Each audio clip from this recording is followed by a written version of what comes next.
Magandang araw po mga kapuntos, at sa araw na ito po meron po akong tampok na video para sa inyo at sana ay magustuhan ninyo. Kaya sa mga bago pa po sa aming channel, please po don't forget to hit the subscribe button at ang notification bell para maging notified kayo sa bawat video na ilalabas ko sa channel na ito. At bilang kahilingan po ng punto por punto team at naway maintindihan po ninyo, sana po wag nyo pong i-skip yung mga ads sa aming mga video. Sa maliit na bagay na po na yan, malaking tulong po yan sa ating programa at sa ating ministry. Sana po maunawaan po ninyo. Maraming salamat po, kaya wag na po natin patagalin. Simulan na po natin.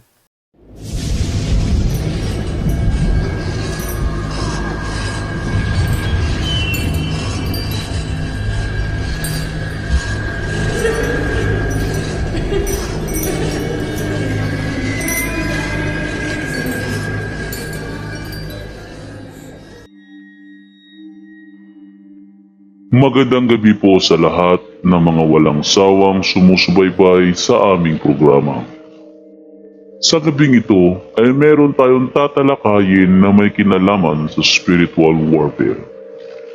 Dito natin nilalahad ang mga naging karanasan ng mga taong nabiktima ng spiritual harassment at ang kanilang mga salaysay kung paano nila ito nilabanan. Inihahandog sa inyo ng punto por punto ang programang Kamandag sa Dilim.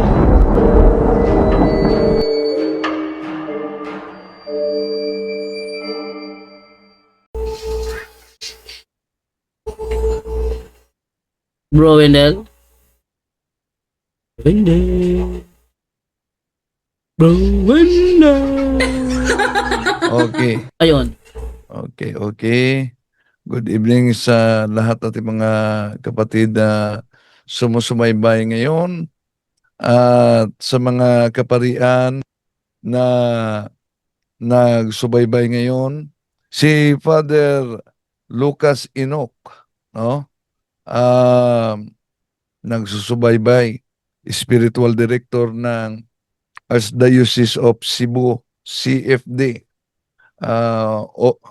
At di lang yan, si Father Alfred Biernes, spiritual director din ng CFD, sumusubaybay sa atin palagi.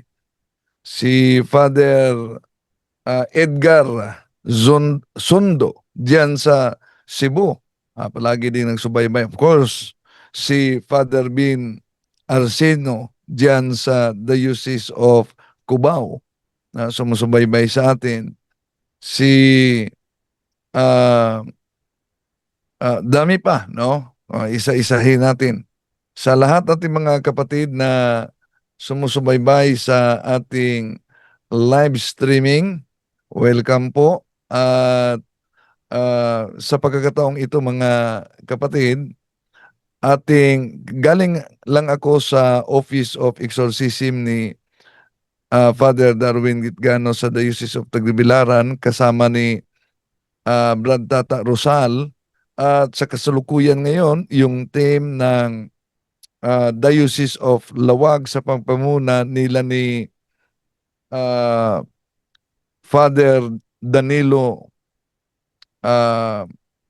Father Danny Divaras, ang Chief Exorcist, ay nasa office ngayon ni Father Darwin. Kasama sila si Bro Nanding, Sis Abigail Pascual, ang team sa naturang diocese, mga kapatid.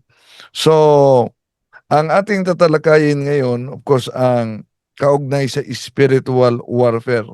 Maalala na interview ko si Father Darwin sa mga karanasan sa pakipagdigmaang spiritual, no? Na may iba't ibang mga manifestation. May humaba ang dila at may case pa na kahit pare ay nagiging positive. Just imagine, Brother Wendell, matutulog siya, bigla lang gagalaw yung dila niya. And then, pati na yung tiyan niya. Meron bang karanasan na may pare na positive demonic possession? Meron bro. Meron akong bago ngayon. Hindi ko na-share sa iyo, no? Ipakita ko sa iyo.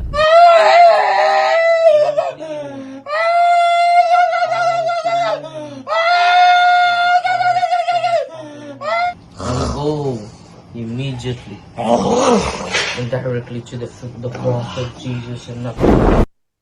Iyon ang isa sa mga bagong kaso ni Father Darwin Gitgano. Ito ang kabuuang bahagi sa interview namin ni Father Darwin. Meron tayong bago din ngayon na bigla lang kapatid ng isang pari, uncle ng isang pari, no? Bago ito, Brother Wendell, pero malaki na yung improvement sa kanya. Just imagine, Brother Wendell, matutulog siya, bigla lang gagalaw yung dila niya ng kusa, no? And then pati na yung tiyan niya, parang wave, no? Parang alon, no? Sa pagpunta niya dito sa office natin, dami palang demonyo nakapasok sa kanya. During exorcism, Brother Wendell, bibigla lang titigas yung dila niya at lalabas sa kanyang sa kanyang bibig. And then marami pala yung mga occult involvement niya sa kanyang mga ninuno. At during exorcism, Brother Wendell, nahulog talaga siya sa upuan dahil nakaupo siya in front of me. And then nung na-interview sa kasamahan natin, meron talaga mga espiritu at iba't iba yung mga karamdaman niya, Brother Wendell, at hindi niya ma-explain, pati yung doktor hindi ma-explain. And then seaman siya, Brother Wendell, at during exorcism, sabi ng mga demonyo, kami ang dahilan kung bakit na-disgrasya ka dun sa barko. At meron silang kapitbahay, Brother Wendell, na mangkukulam, no? At sabi ng demonyo, siya ang nagpasugo na sa amin, yung mga masamang espiritu, para madisgrasya ka dun sa barko. Yung tinanong namin after sa exorcism, nadisgrasya ka ba sa barko? Oo, Father, kaya nga hindi na ako nakabalik. So patuloy kami, mga 3 beses pa ako nag-exercise sa kanya, Brother Wendell. So from time to time, binigyan natin siya ng rule of life, at bumuti naman yun ngayon ang karamdaman niya. Pero magre-react pa rin siya, Brother Wendell. Bibigla lang lalabas yung dila niya at gagalaw ng kusa during exorcism. Gagalaw pa rin yung dila niya, lalabas sa kanyang bibig. And then ngayon, sabi niya may malaki na improvement, Father, makatulog na ako. Lahat ng mga karamdaman ko dati na ramdam ko, wala na po, no? So continue na, lagi siya nagsasamba. And then sacrament of confession din. And then nagsagawa din sila regular everyday, Brother Wendell, yung asawa niya ay nagsagawa ng prayer of deliverance, no? So malaki na yung improvement sa kanyang kalagayan ngayon, Brother Wendell. May pangyayari ba, Father, na during the solemn exorcism na may sumuka ng mga pako? Meron, Brother Wendell, meron. Laki ng pako, Brother Wendell, numero 5, no? Na-videohan natin yon, no? Pero bawal na natin ipakita dahil gusto ng obispo, hindi natin ipakita yung mga video. So wala tayong actual na exorcism live, no? Bawal po yun, to protect the victim, the reputation of the victim, baka matrauma siya. So sa awa ng Diyos, Brother Wendell, mga more than or 17 nails yung nasuka niya. Meron pang umbrella nails, brother, umbrella nail, no, na naisuka niya, no? Kilala mo yung umbrella nail, Brother Wendell, sa mga bubong? Para sa bubong yan. Para sa bubong. Yun ang sinusuka niya. And then, 2 years po, Brother Wendell, nagsasuffer siya ng mga karamdaman na hindi niya maunawain. Pati yung doktor, hindi nila maunawain. So, nakakita nila yung mga testimonya natin sa Facebook, YouTube. So pumunta sila doon. Sa harap ko talaga, Brother Wendell, during deliverance. Kita ko yung pako. May numero 1, may numero 2, may numero 3, may numero 4. Yung sa harapan ko, Brother Wendell, numero 4. No? Pero yung pinaka mataas na pako, yung numero 5, Brother Wendell, ang naisukat niya. So tinanong natin, dahil hindi naman tayo maniwala, baka diniceive lang tayo ng biktima, no, na kumakain siguro ng pako. Tinanong ko siya, what? Baka kinain mo ito Father, anong akala mo sa akin na buang, no? Matino pa yung utak ko, Father. And then hindi lang pako yung sinusuka niya, bro, mga sharp object. At lumabas pa yung mga karayom dito, bro. Mga 17 na karayom, basta more than 10. Ang laki ng mga karayom, bro, lumabas dito sa kanyang liig. Na more than 10, kung hindi ako, dahil matagal na ito mga 4 years ago na experience natin. And then meron din siyang Arius, Brother Wendell, yung earrings, no? Sinuka niya. Ano pa yung sinuka niya? Yung stapler, stapler, sinuka niya. Mga sharp object, bro Wendell. Bigla lang siyang susuka. Galing dito, bro, yung galing sa kanyang tiyan, lalabas dito sa bikutukan niya. And then ang sawa ng Diyos, bumalik na siya sa trabaho. At maraming pagkakataon na na-miss yung mga trabaho niya. Pero ngayon, nagkaanak na siya. And then nag-enjoy na siya sa trabaho niya, Brother Wendell. So yan po ang good news. So, ano ang di mo makalimutan sa ministering ito? Hindi ko makalimutan sa ministering ito, Brother Wendell. Meron pa tayong mga pasyente ngayon, mga 3 years na. Ilan lang, hindi makaabot ng 10. Pero marami, Brother Wendell, ang na-liberate. Yung mga itong pasyente natin na 3 years, mga sabi ng revelation ng demonyo, 10 legions, Brother Wendell. And then ngayon, hindi na sila aabot ng legion ngayon dahil yung exorcist, Brother, kapag tanong imperative question. Pero bawal makig-dialogue sa demonyo. Pero ang exorcist may special authority to ask imperatively how many demons inside the body of the victim. So yan ang hindi ko makalimutan, Brother Wendell, na yung mga demonyo, Brother Wendell, magsasalita talaga sa kanilang identity, sa kanilang reason, sa entry points nila, bakit sila nakapasok, no? So ma-amaze talaga hanggang ngayon, Brother Wendell, ma-amaze ako. Pero isa sa mga yung bago pa ako, Brother Wendell, hindi pa ako exorcist, yun talaga ang hindi ko makalimutan. Lumutang talaga, Brother Wendell. Lumutang talaga. Yung satanista na interview mo, Brother Wendell, hindi pa ako, sabi mo, hindi yan kaya may deliverance, Father, dapat exorcist. Pero wala naman kaming active exorcist during that time. So yung particular experience, Brother Wendell, hindi ko makalimutan yung paglutang niya. Hindi ko inasahan yun, Brother Wendell. Nalumutang talaga yung biktima. Di ba, narinig ko na yan sa teleserye, narinig ko na yan sa mga movie, narinig ko na yan sa drama sa radyo. Pero iba talaga makakita ka ng actual na lumutang. Ang sarap ko, ano bang nangyari ito? Totoo talaga sa ministering ito, Brother Wendell, titibay talaga yung pananampalataya mo, titibay talaga yung devotion mo sa Panginoon at sa mga santo, sa mga anghel, no?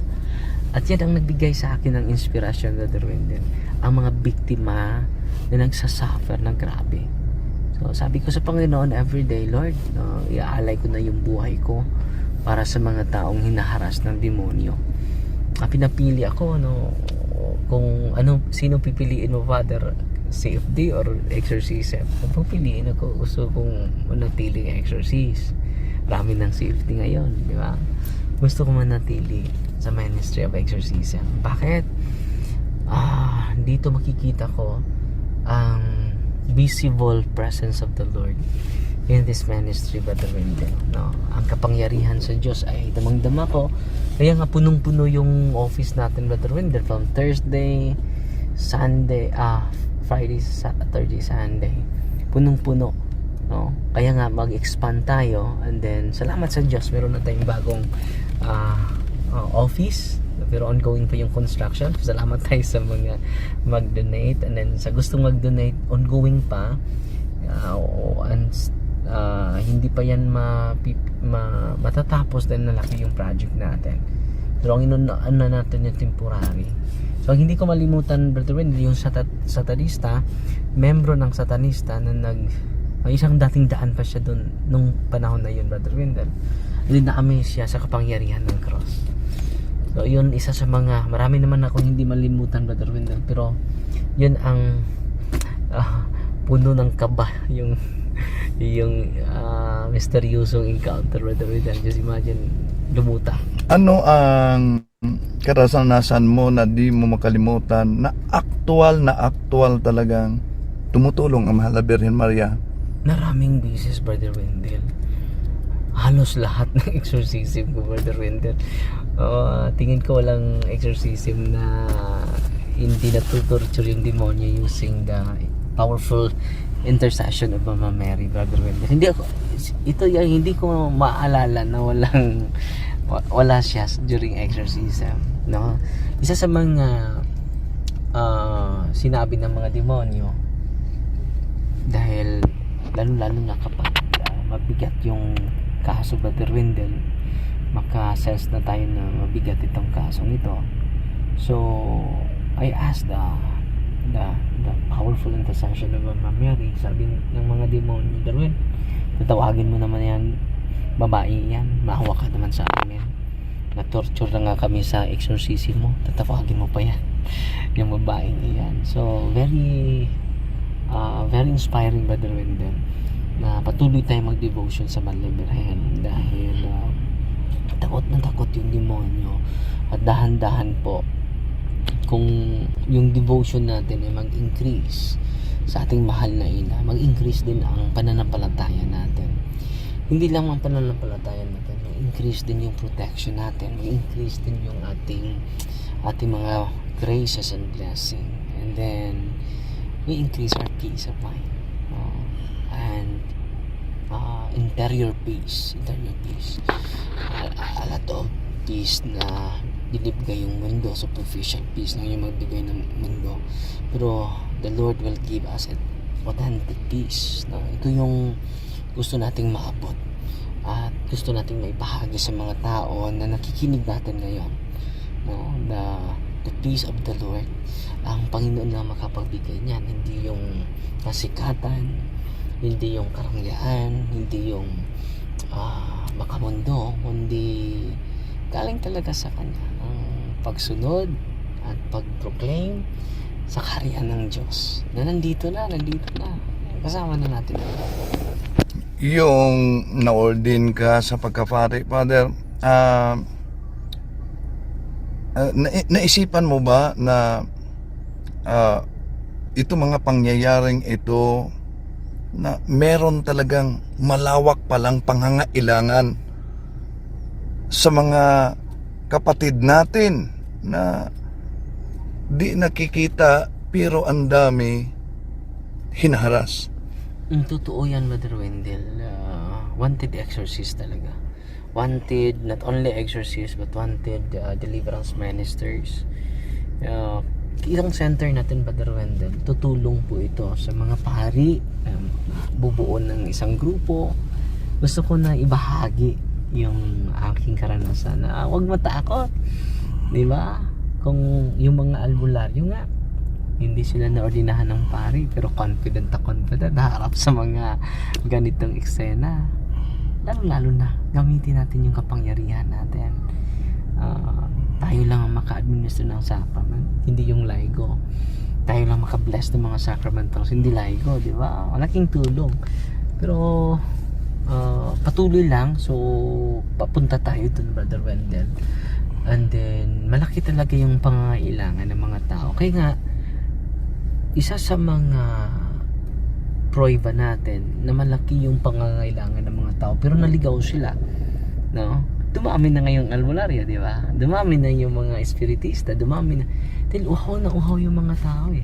Parang noong di pa nila nalaman, parang may vacuum na nangyari sa loob Totoo, brother. at hinahanap nila sa labas. Hinahanap nila dun sa iba. Well, in fact, nasa loob lang. Sabi ni San Pablo, we cannot deny the greatness of the hidden treasure or faith.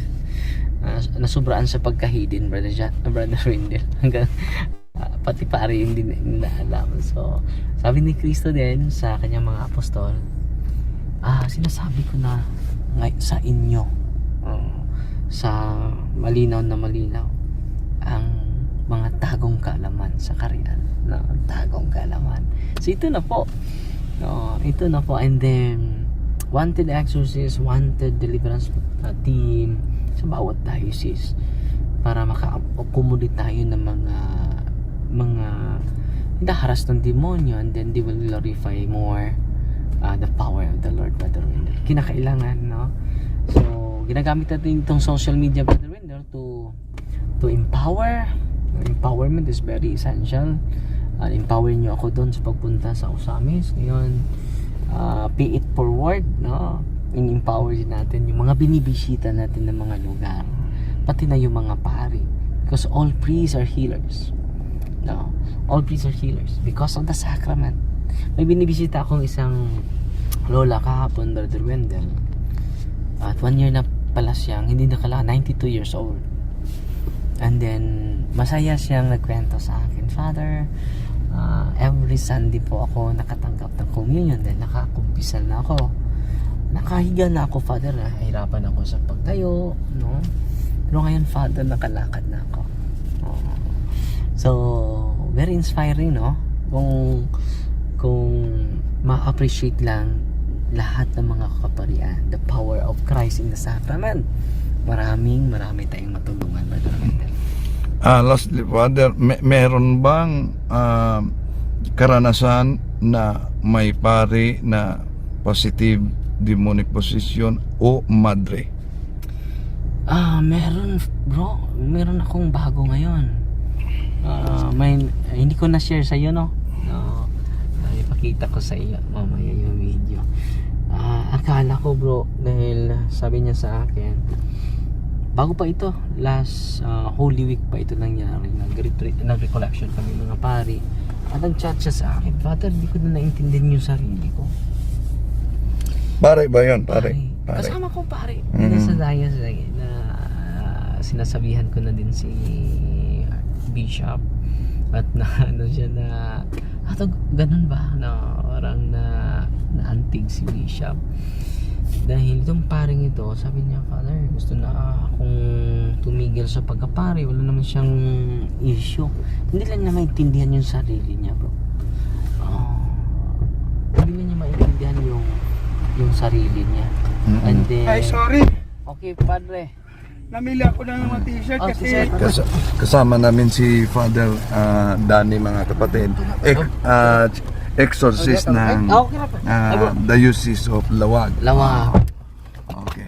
And then, Father, Yun, yung kasamaan kong pare, gusto na siyang hihinto. Hihinto. And then nung sinabihan ko, aritso na tayo dong. Pwede na tayo mag-iinom ng buko sa Sagbayan. So yun, may kasama na akong pare, Father, na nagpa-advise sa akin na gusto na siyang hihinto bilang pare. Sinabihan ko, Father, nag-joke na lang sa kanya, sama na lang ko sa'yo. Hindi ka mag-iisa din. Kami nga mag-umpisal ka, Father, and then mag-pray of deliverance ako sa'yo. Bro, nawala yung itim sa ano niya, sa mata. Puti lahat. Yung buti lahat. At sinabihan ko, Father, hindi tayo mag-deliverance dito. Baka marami pang pare doon sa labas. Recollection kami.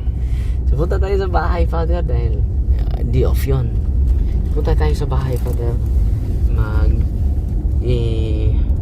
Yung enslavement of the demonic obsession sa isipan. Yun ang pinipray ko sa kanya. Natumba po. Daming demonyo. Nawalan sa kanyang sarili. Nawala. Ano bro? Grave oppression, partially possession. Hindi naman total possession, pero hindi niya mapigilan yung sarili niya. Sumigaw. Pero conscious siya, Padre. Conscious. Grave oppression. Partially possessed. Partially. Diba? Ko, Father, muntik na. Oo. And then, ngayon bro, ini-exercises siya, pangalawa bro, mild na yung reaction niya. Hindi gaya ng unang sa exorcism ko sa kanya. Again, patuloy pa ako sasama sa kanya dahil sabi niya, Father, may improvement yung ano ko yung mga karamdaman ko, may improvement. And then pero meron pa rin konti na ma-feel ko na loneliness, anxiety. Huwag ka mag-alala, Father, tulungan ka namin. May occult involvement ba sa mga ninono? Marami, Brother Wendell. So yan ang opening niya. And then patuloy pa, hindi nagsagawa pa tayo ng patuloy na pinagawa ko pa siya ng narrative, bro. Dahil after sa exorcism ko, pumunta siya sa ibang lugar. Bumalik na sila ngayon. Hindi na busy sa parokya dahil sa reshuffling. So ngayon tutulong siya sa ministry natin sa sunod na araw dahil lang sabbatical leave siya, 1 year. Patuloy pa, bro. Meron, bago yan, bago. Exorcist siya, Padre. Hindi siya exorcism. Pupunta lang siya sa office sa sunod na araw for confession. And then hindi inasahan na maraming demonyo sa katawan niya. Okay. Parang negative. Yan lang muna mga kapatid. So, yan, Message mo, Father. message natin, kahit pala pari pwede i-harass ng demonyo. Hindi naman siya possessed, partially lang na harassment ng demonyo. At alam niyo mga kapatid, hindi niyan madali siyang sensitive siya, very emotional, dali malungkot, dali maapektuhan, very emotional. Nung ina-exercise natin, ang dami ko lang mga espiritu nakapasok sa kanyang katawan. At yun, positive na siya ngayon, pero sinabihan ko patuloy pa tayo, hindi ba yan pero Sumusuka siya, Padre. grabe, ang daming laway, stick sa live pa talaga, bro. No, may video tayo, pakita ko sa inyo mamaya. No? Okay. God bless. Okay, nagkataon din na team sa Diocese of Lawag ay kasama namin sa pagpanguna ni Father Danilo Divaras, ang Chief Exorcist, bago lang kasi sila. Kaya nagkasundo kami magsagawa ng GC para sa anumang consultation tulad sa Diocese of Talibon, no? Sa mga pangyayari. Okay? Sana di tayo mawala. Nagiging unstable pala ang aking signal. Okay. Patuloy natin mga kapatid. No? Binablurred lang natin ang sinabi ni Father Darwin na imagine, wala naman siyang issue na immorality. Meron lang ninuno na may kaugnayan sa occult, pero dumating sa punto na gusto na siyang lalabas. Ito, sabi ni Father Danilo Divaras, ang Chief Exorcist,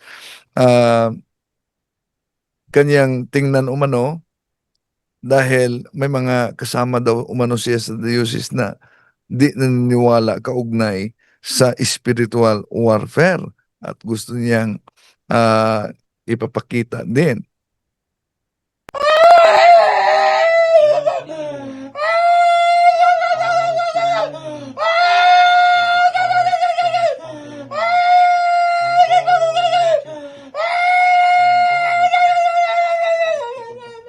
Yun, bahagi lang yan, no?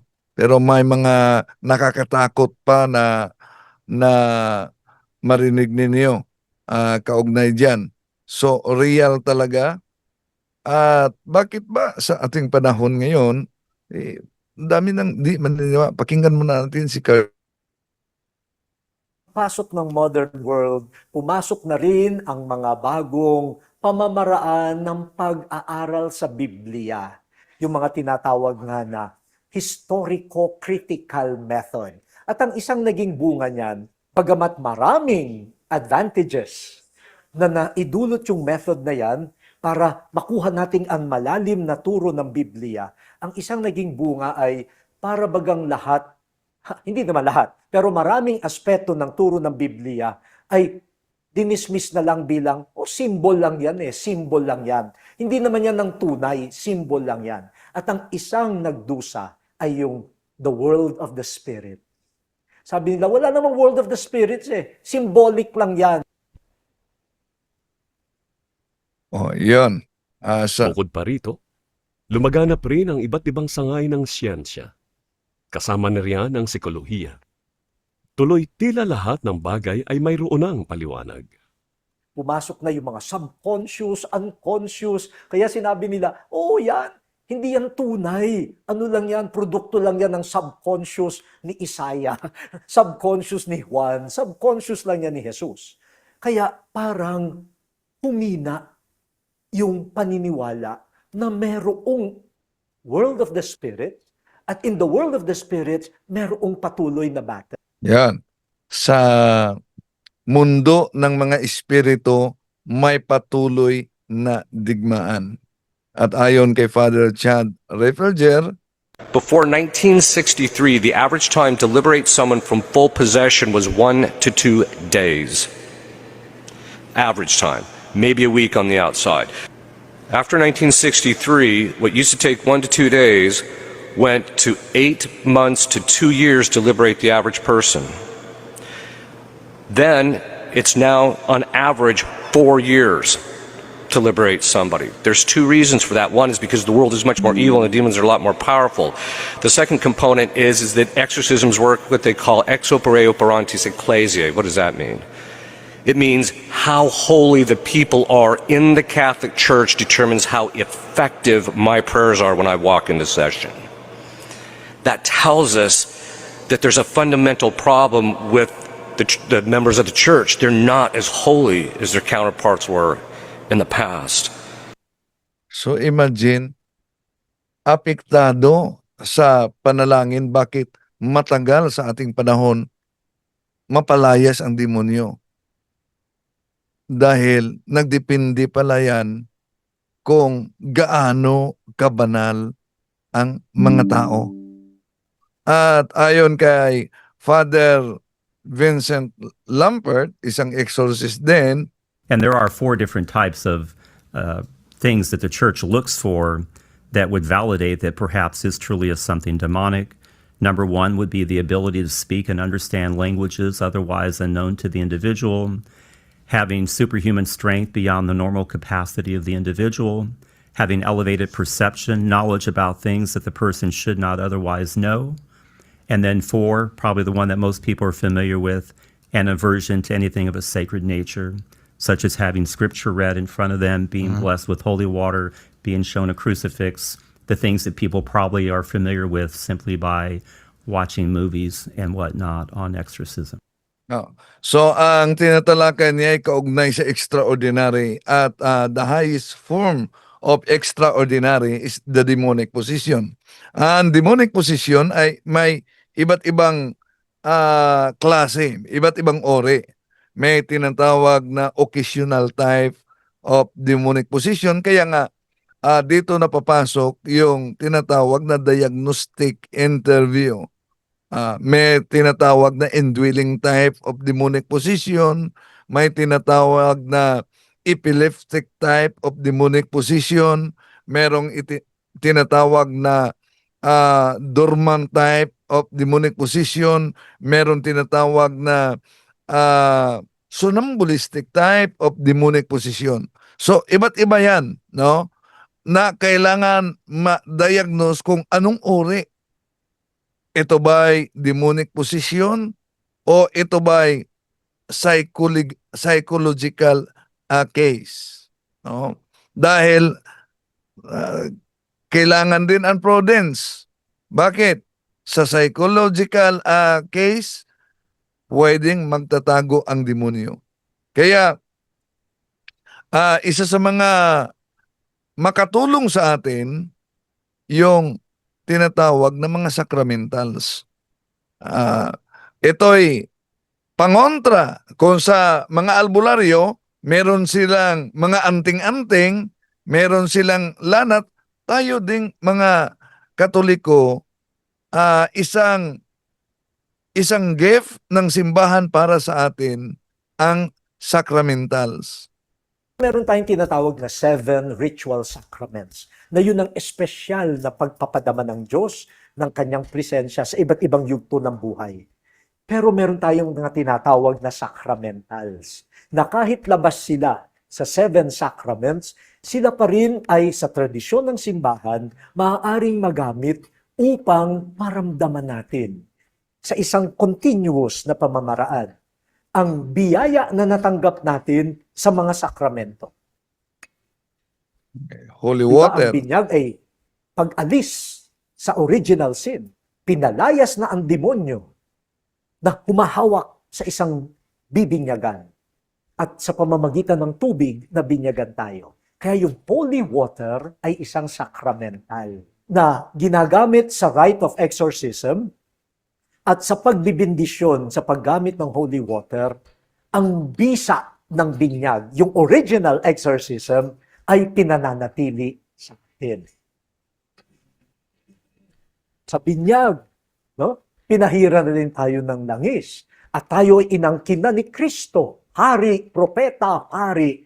At sa kumpil, pinahira na ng langis, bagong bugso ng Espiritu Santo. Kapag ikaw ay threatened by the devil, yung langis, holy oil, na ay muling gagamitin para ang bisa at lakas ng Espiritu ay dumaloy muli sa iyo. Yung lumang ritual ng binyag, nilalagyan ng asin ang labi ng bata. Bakit? Ang asin kasi ay preservative, no? And it seals the quality of food. Okay? Kaya yung asin sa binyag ay parang panalangin na ma-preserve sana ang sanctity mo. O ngayon, exorcism, yung asin, no, yung exorcised salt ay naandyan to seal the location, no, where the exorcism is happening, no, at para mapagtibay muli ang pagiging makadiyos nitong tao. Dito sa krusipiho, dito ibinuwis ni Jesus ang kanyang buhay para tayo mabuhay. Kaya lahat ng ating ginagawa mula binyag hanggang kamatayan sa tatak ng krus ni Jesus. Kaya sa exorcism, we invoke again the power of the saving death of Christ. Ang relic, ito ay usually galing, lalo na yung mga first class relics, ito yung mga galing sa, sabihin natin, ng mga banal na tao na nakibaka na rin sa demonyo at kasamaan. Kaya kung meron tayong relic, inilalagay yan minsan sa ulo ng possessed o sa ibang bahagi pa ng katawan upang maramdaman niya na hindi siya nag-iisa. Na siya ay may mga katuwang, mga banal na tao na nananalangin at nakikibaka kasama niya. Tang isa pa, yung Holy Eucharist, the Blessed Sacrament, na special na presensya ng Panginoon. Kaya yan, dala-dala ng mga pari na nag-exercise. At yun din ang panglaban nila protection nila sa kanilang gagawin, at yun din ay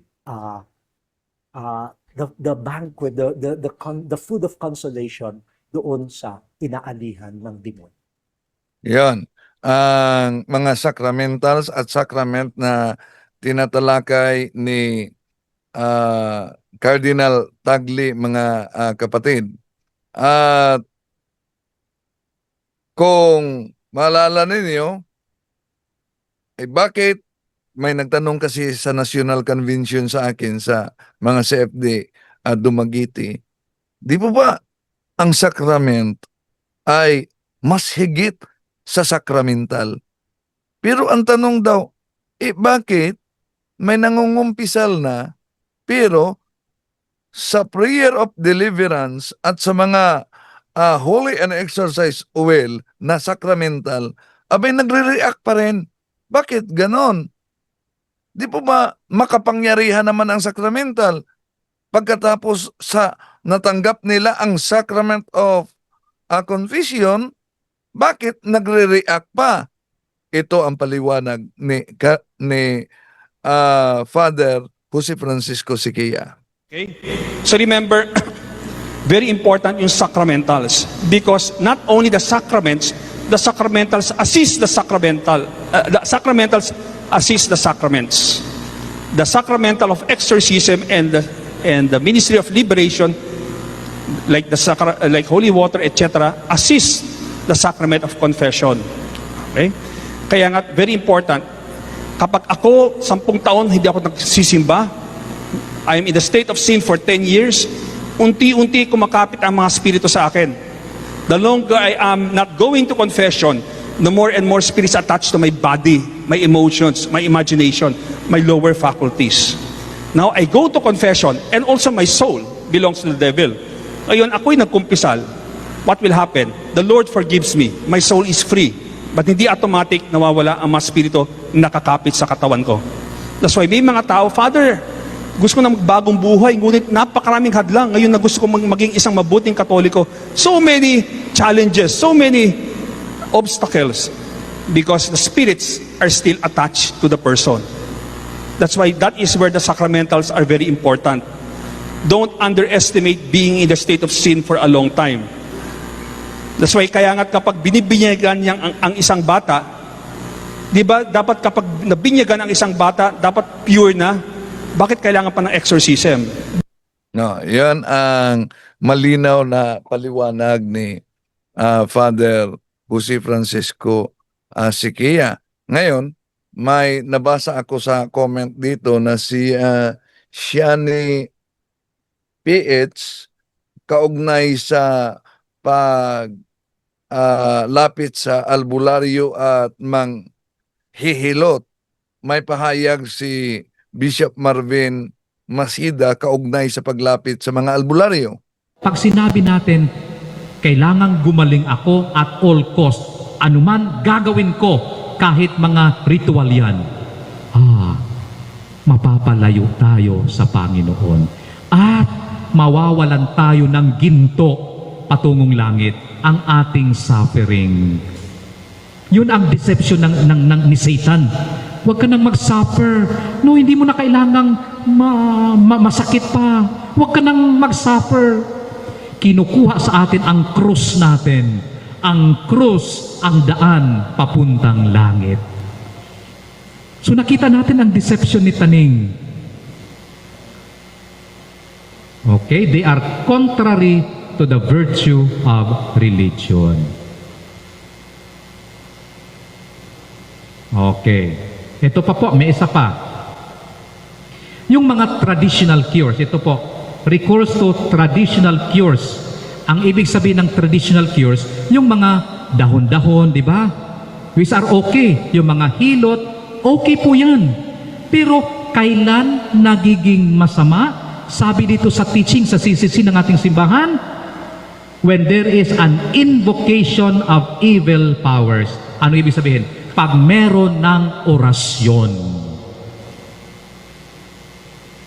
Merong isang kapatid tayo sa isang ganitong orientation, sabi niya, Bishop, naghihilot po ako. At habang naghihilot ako, pinipray ko yung pasyente ko. Hindi niya alam pero pinipray ko siya, sarili ko lang. Wala namang masama doon, Bishop, di po ba? Sabi ko, oo nga, no, wala namang masama. So sabi ko, and then biglang may pumasok sa isip ko, sabi ko, Sister, bukas po ba yung third eye nyo? May nakikita kayo ngayon?